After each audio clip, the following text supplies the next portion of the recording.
প্ৰশ্ন শব্দ কাক বোলে উদাহৰণ দিয়া। উত্তৰ ধ্বনি বা বৰ্ণই যুটীয়াভাৱে কোনো অৰ্থ প্ৰকাশ কৰিলে সেই অৰ্থ প্ৰকাশক বৰ্ণ বা বৰ্ণসমষ্টিকেই শব্দ বোলে। উদাহৰণ ন, ৰ, মানুহ, ঘৰ, কিতাপ ইত্যাদি। প্ৰশ্ন ব্যাকৰণ কাক বোলে? উত্তৰ যি পুথি পঢ়িলে কোনো এটা ভাষা শুদ্ধকৈ ক'ব আৰু লিখিব পাৰি তাকে ব্যাকৰণ বোলে। প্ৰশ্ন ভাষা কাক বোলে? কেই প্ৰকাৰ আৰু কি কি?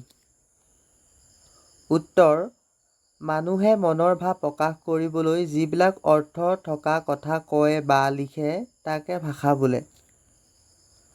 সকলো ভাষাকে দুই ভাগত ভগাব পাৰি, কথিত ভাষা, লিখিত ভাষা।